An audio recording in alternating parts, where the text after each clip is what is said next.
Hai semuanya, perkenalkan nama saya Paulina S. Kamuni Simorangkir. Pada kesempatan kali ini, pada mata kuliah pasar modal syariah, saya akan menjelaskan kepada teman-teman semuanya mengenai pasar modal syariah merupakan bagian dari industri pasar modal Indonesia. Namun, masih banyak masyarakat yang kurang peka terhadap pengetahuan pasar modal syariah. Pasar modal syariah memiliki karakteristik prinsip syariah dengan penetapan peraturan OJK dan DSN MUI, di mana OJK sendiri memiliki tugas melakukan pengaturan dan pengawasan terhadap kegiatan jasa keuangan di sektor. Pada pasar modal syariah sendiri, ada beberapa hal yang sangat bertentangan dengan prinsip syariah. Apa saja sih?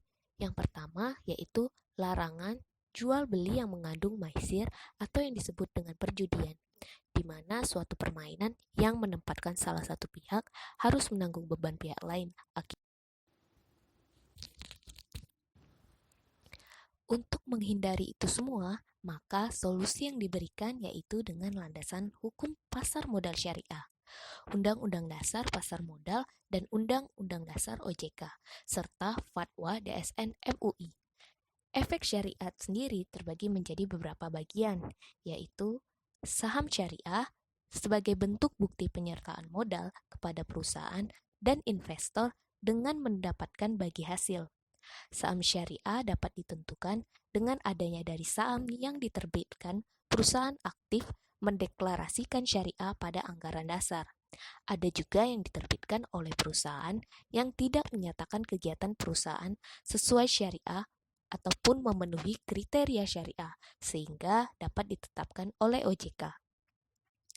Kriteria saham syariah sendiri yaitu ada berkegiatan usaha, kriteria rasio keuangan, atas rasio utang berbasis bunga terhadap total aset perusahaan yang tidak lebih dari 45% dan rasio pendapatan non-halal terhadap total pendapatan yang tidak lebih dari 10%.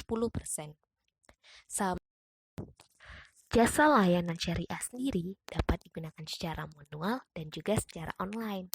Sistem online trading syariah atau yang disingkat dengan SOTS yaitu dengan membeli dan menjual saham secara online. Nah, mungkin sekian yang dapat saya sampaikan mengenai penjelasan pasar modal syariah di Indonesia.